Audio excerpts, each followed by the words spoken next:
Hello बच्चों। Last video में हमने सेल्स को डिस्कस किया था, उनका कॉम्बिनेशन। सीरीज़ और पैरेलल में बेटा हम बात कर चुके थे। और सीरीज़ कॉम्बिनेशन में हमने देखा कि जितनी भी सेल्स हम सीरीज़ में कनेक्ट कर रहे हैं तो उनका जो इंडिविजुअल सेल्स का ईएमएफ था बेटा, कॉम्बिनेशन के बाद उन सब का सम के इक्विवेलेंट आता है। ठीक है। और इंटरनल रेजिस्टेंस भी उनके इंडिविजुअल रेजिस्टेंस के कॉम्बिनेशन यानी सम के इक्वल आता है। ठीक है बेटा।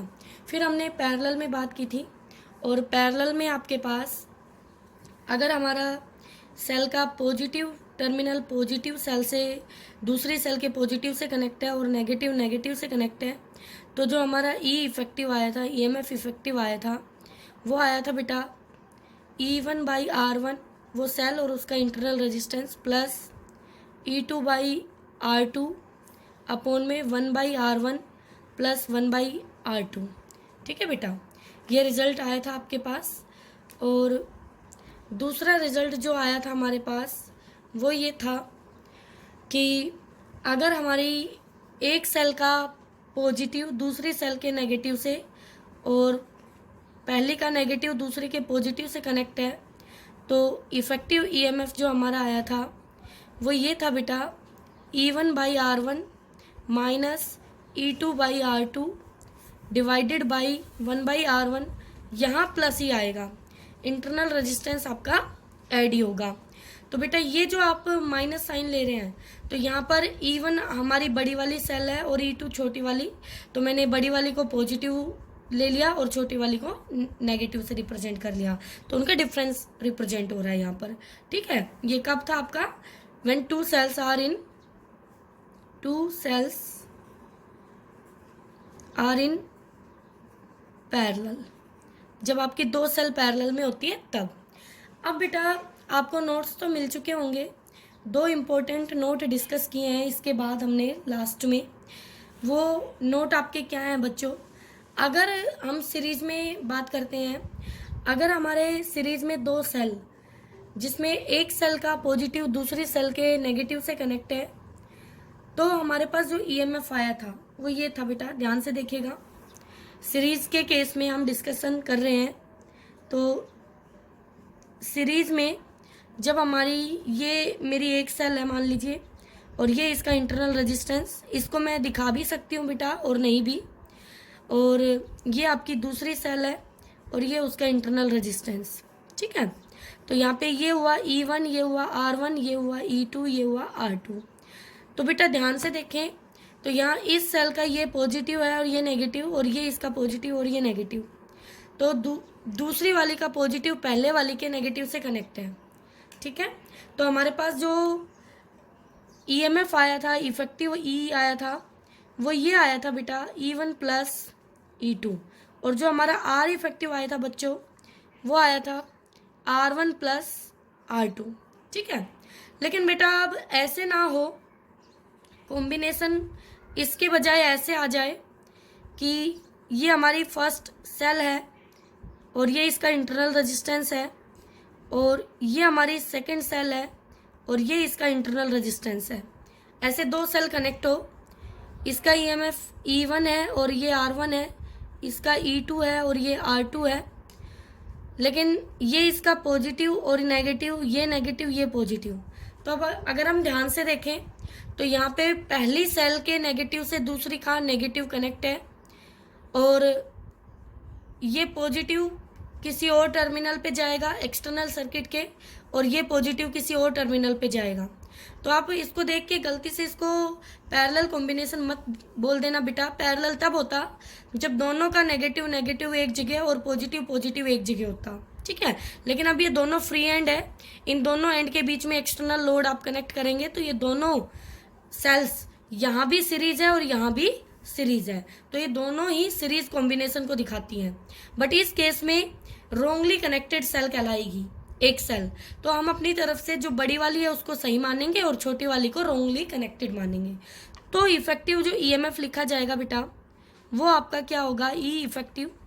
मान लीजिए E1 बड़ी है तो हम लिखेंगे E1 माइनस E2, ये हमारा इफेक्टिव ईएमएफ लिखा जाएगा। But r remains same, effective resistance पे कोई चेंजेस नहीं है बेटा, पहले भी सीरीज में है, अब भी सीरीज में है, तो ये सेम रहेगा। तो ध्यान से अगर देखें तो ये वाली चीज़ जो हमारा आर इफेक्टिव है वो क्या है बेटा जी, सेम है, उसमें कोई चेंज नहीं है। ठीक है, तो बेटा मान लो इस तरह से आपकी एन सेल्स, कितनी सेल्स, एन सेल्स सीरीज में कनेक्ट है, सीरीज में कनेक्ट है। जैसे ये फर्स्ट सेल, ये सेकंड सेल, ये थर्ड सेल, ये फोर्थ सेल, ऐसे एन सेल्स को हम सीरीज में कनेक्ट कर दें। ठीक है, अब देखो मैंने यहाँ पे कहीं भी इंटरनल रेजिस्टेंस नहीं दिखाया है, तो हम इंटरनल रेजिस्टेंस को दिखा भी सकते हैं और नहीं भी दिखा सकते। तो उसके साथ लिखा आएगा ईएमएफ ई है और इंटरनल रेजिस्टेंस आर है, ईएमएफ ई है, इंटरनल रेजिस्टेंस आर है, ईएमएफ ई है, इंटरनल रेजिस्टेंस आर है, ईएमएफ ई है, इंटरनल रेजिस्टेंस आर है। यह गिवन होगा कि एन सेल्स आपकी सीरीज में कनेक्ट है और आइडेंटिकल सेल्स है और उनका ईएमएफ ई है, इंटरनल रेजिस्टेंस आर है। उनमें से, इनमें से एम सेल्स रॉन्गली कनेक्ट है। देखिए बच्चों, मैं आपको दिखाती हूँ, ये देखिए आपको दिखाई दे रहा होगा, if out of n identical cells connected in series m cells are wrongly, ये देखो रॉन्गली कनेक्ट, रॉन्गली कनेक्टेड, तब हमारा इफेक्टिव ईएमएफ क्या होगा बेटा, ध्यान से देखेंगे हम इफेक्टिव ईएमएफ क्या होगा। तो n cells wrongly connected, wrongly connected, ठीक है बेटा, रॉन्गली कनेक्टेड का मतलब यही है कि एन सेल्स है ऐसे और इसका पॉजिटिव नेगेटिव, फिर पॉजिटिव नेगेटिव, फिर पॉजिटिव नेगेटिव, फिर पॉजिटिव नेगेटिव। अब आपकी ऐसे पहले नेगेटिव, फिर पॉजिटिव, फिर नेगेटिव, फिर पॉजिटिव, इस तरह की कितनी सेल्स, एम सेल्स कनेक्टेड है, ऐसी ऐसी एम है और ये एन सेल्स में से एम रॉन्गली कनेक्टेड है। ठीक है, तो हमारा जो इफेक्टिव ईएमएफ आएगा, ई इफेक्टिव आएगा, ध्यान से अगर देखें हम, बहुत ही आसान है, देखिए ई इफेक्टिव, बेटा जी ये इफेक्टिव ईएमएफ निकाल रहे हैं आप, अगर ये रॉन्गली नहीं होती और सारी की सारी सेम मैनर में होती तो क्या हमारा ईएमएफ ये होना चाहिए था, एन ई, बिल्कुल E plus E plus E plus, तो एन ई हो जाता हमारा।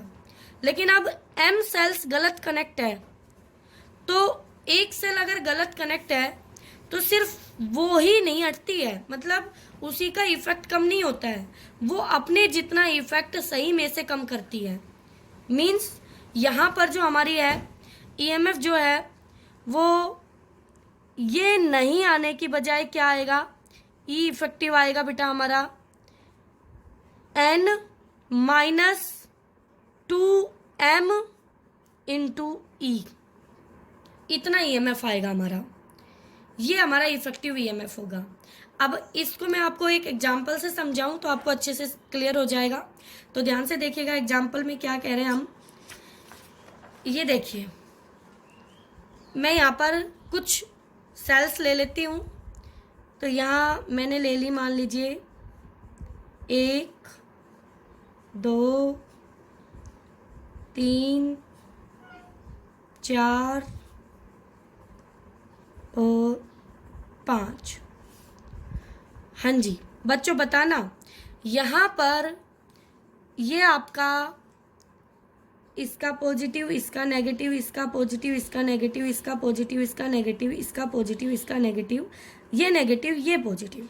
ओके, ईएमएफ इसका मान लीजिए, हम मान लेते हैं थोड़ी देर के लिए 2 वोल्ट, और इसका भी 2 वोल्ट, ये भी 2 वोल्ट, ये भी 2 वोल्ट, ये भी 2 वोल्ट। बच्चों अभी मैं सिर्फ ईएमएफ की बात कर रही हूँ, इंटरनल रेजिस्टेंस नहीं लिख रही हूँ, ठीक है। उसके बाद मैं इंटरनल रेजिस्टेंस का भी डिस्कशन करूँगी। तो बताना बेटा, अगर हम कनेक्ट करना शुरू करें, अगर ये एन जो नंबर है यहाँ पर 1 2 3 4 5, टोटल सेल है 5, रॉन्गली कनेक्ट है 1, एम है 1, इस डाटा को अपने दिमाग में रखो, फिर मैं आप फॉर्मूला बनवाऊंगी। पहले मैं जनरल वैसे बात कर लेती हूँ।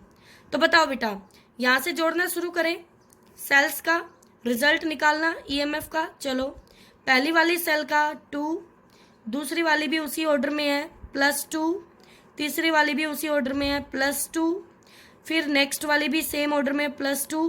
अब गलत मैनर में आ गई तो -2। तो यहाँ से मेरा ई आ गया है, ये 2 इस 2 को कैंसिल किया तो 2 2 2 ये आ गया 6 वोल्ट। ठीक है, अब सोचिए अगर एक सेल के गलत होने से सिर्फ उसी का ही ईएमएफ नहीं जुड़ता तो हमारा 8 आना चाहिए था ना, लेकिन ये अपने साथ साथ एक सेल को और लेके डूब रही है, यानी खुद तो मरेगी दूसरे को और लेके मरेगी, वो वाली बात है बेटा। ठीक है, तो बेटा क्या क्या कहेंगे यहाँ पर कि एक सेल अगर यहाँ पे सारी आइडेंटिकल है तो एक अगर गलत कनेक्ट है तो 2 सेल्स का ईएमएफ आपका वहाँ टोटल में कंट्रीब्यूट नहीं करेगा। क्यों? क्योंकि जो रॉन्गली कनेक्ट है वो दूसरी सेल के ईएमएफ को अपने साथ क्या कर देगी, खत्म कर देगी। तो बेटा अब आप इसके फॉर्मूले पे आ जाओ। फॉर्मूला लिखा था E = N - 2M इंटू जो भी आपका इनका ईएमएफ है गिवन, तो इसको E' लिख लो या E लिख लो, गिवन E है। तो N कितनी है बच्चों 5, और M कितनी है बेटा 1, 2 × 1। E कितना है बेटा 2 वोल्ट, ये 2 वोल्ट, तो यहाँ 5 - 2 × 2 वोल्ट, 3 × 2 वोल्ट, बच्चों ये आ गया 6 वोल्ट। तो बताओ बेटा क्या आपको यहाँ से कंक्लूजन समझ में आ रहा होगा? तो आप ऐसे सारी सेल्स दे रखी हो, आप ऐसे करके नहीं देखेंगे, ये कम सेल्स है तो आपको लग रहा होगा ये मेथड इजी है और ये मेथड हमारा इजी नहीं है। बेटे ये बहुत इजी मेथड है आपका, और कितनी भी सेल्स गिवन हो आप यहाँ इस फॉर्मूले से फटाफट निकाल सकते हो। ठीक है, अब बात आती है इनके रेजिस्टेंस की। तो बेटा रेजिस्टेंस पर जो रेजिस्टेंस है वो चाहे सेल आपकी कैसे भी कनेक्ट है, आपका रेजिस्टेंस अगर इसका भी R है, इनका रेजिस्टेंस मान लीजिए सबका RR है, ये भी R, इसका भी R, इसका भी R इंटरनल, तो इंटरनल रेजिस्टेंस R इफेक्टिव 2, ये R ओम R + R + R + R + R series में है ना, तो ये हो गया 5R। यानी फॉर n सेल्स जिनमें से M रॉन्गली कनेक्ट थी तो R इफेक्टिव हमारा वही रहेगा, NR उसमें कोई चेंज नहीं होगा, वो सेम रहेगा। ओके बेटा, तो बेटा यही बात हमने यहाँ पे डिस्कस कर रखी है। देखो R इफेक्टिव आपका सेम है। अब इसके बाद एक छोटा सा न्यूमेरिकल है बच्चों, ध्यान से देखना। न्यूमेरिकल में क्या कह रहा है कि हमारे पास यहाँ इस सर्किट में दिया गया है एक 6 वोल्ट और 1 ओम की सेल है, और फिर 2 सेल पैरेलल में है, और यहाँ पर नेगेटिव से पॉजिटिव और पॉजिटिव से नेगेटिव टर्मिनल आपस में कनेक्ट है किसी एक पॉइंट पर। ठीक है, तो इनका ईएमएफ भी गिवन है आपको 10 वोल्ट 2 ओम, 6 वोल्ट 2 ओम। तो बेटा हमने फॉर्मूला पढ़ा है अपना, बच्चों क्या पढ़ा है बेटा, आप यहाँ पर देख लीजिए, मैं आपको यहाँ दिखा देती हूँ। ये आपका सर्किट है बेटा, फटाफट से देख लीजिए बच्चों, और ये हमारी दूसरी सेल हो गई। बस आपको कॉन्सेप्ट सीखना है, फिर कोई दिक्कत नहीं होने वाली है। ठीक है, तो ये हो गई 10 वोल्ट 2 ओम, 6 वोल्ट 2 ओम, और यहाँ हो गई 6 वोल्ट 1 ओम। तो बच्चों इसको नाम दे रखा आपने E3 R3 E1 R1 E2 R2। और बेटा ध्यान से देखें तो ये नेगेटिव, ये पॉजिटिव, ये पॉजिटिव, ये नेगेटिव, ये पॉजिटिव, ये नेगेटिव। तो सबसे पहले इस सर्किट को सोल्व करेंगे, हमें AB, तो यहाँ पे इफेक्टिव ईएमएफ और इफेक्टिव रेजिस्टेंस बताना है इस कॉम्बिनेशन का। ठीक है, तो सबसे पहला काम हमारा क्या होना चाहिए कि हमें ये कॉम्बिनेशन सोल्व करना चाहिए, पहले करना चाहिए ना। और यहाँ पे ये दोनों सेल्स, तो पॉजिटिव पॉजिटिव वाला रूल नहीं लगेगा, यहाँ पे कौन सा रूल लगाएगा, पॉजिटिव से नेगेटिव वाला रूल लगेगा। यानी जो ई इफेक्टिव है वो आपका आना चाहिए E1/R1 माइनस E2/R2 अपॉन में 1/R1 प्लस 1/R2। और इसको हम सोल्व करेंगे बेटा जी, देख लो, इसको आप सोल्व करोगे, ठीक है। तो आपको दिखाई दे रहा होगा, मैंने यहाँ आपके नोट्स में सोल्व कर रखा है, तो आप भी ये वैल्यूज़ पुट कर लेंगे। तो बेटा मेरी E1 वैल्यू 10 वोल्ट की है और E2 6 वोल्ट की है, तो चलेगी किसकी, बड़ी वाली की। तो जो बड़ी वाली होगी वो अपनी चलाएगी। तो जो नया सर्किट बनेगा आपका वो कुछ इस तरह से होगा बच्चों, A टर्मिनल, इससे ये वाली सेल, और फिर यहाँ सेल आएगी इन दोनों की जगह एक, और जैसी बड़ी वाली है वैसी आएगी ये, और ये internal resistance B point A point, ये 6 वोल्ट की थी, ये 1 ओम की थी। अब यहाँ कितना आएगा वो हम निकाल लेंगे, ठीक है। तो यहाँ से आपने जब इसको कैलकुलेट किया, E1 की वैल्यू 10 और R1 की 2 ओम और E2 की 6 और R2 की 2 ओम वैल्यू पुट की, तो बेटा जी ये आ गया आपका 2 वोल्ट। तो ये हो गई 2 वोल्ट की, ये नेगेटिव टर्मिनल, ये पॉजिटिव, ये वाला पॉजिटिव था, ये नेगेटिव था। और इंटरनल रेजिस्टेंस पैरेलल में है बेटा, तो पैरेलल में 2 ओम 2 ओम, दोनों का पैरेलल में क्या 1 ओम हो जाएगा, तो ये 1 ओम हो गया, ठीक है। अब आपका सीरीज बन गया, ध्यान से देखें तो देखो अब सीरीज बन रहा है आपका, बट सीरीज में नेगेटिव और फिर इसका नेगेटिव, अगर पॉजिटिव होता तो सीधा इनकी पोटेंशियल ईएमएफ ऐड हो जाती, बट अब ऐड नहीं होगी। अब इस नेगेटिव से ये नेगेटिव कनेक्ट है, तो ये वाली बड़ी सेल है आपकी, तो ये आपकी थी E3 और ये E डैश मान लीजिए इन दोनों की, E डैश और ये R डैश, ठीक है। तो यहाँ से जो इफेक्टिव आएगी, फाइनली जो इफेक्टिव ईएमएफ आएगी बेटा, क्या वो 6-2 आएगी, बिल्कुल, तो वो आ जाएगी 4 वोल्ट।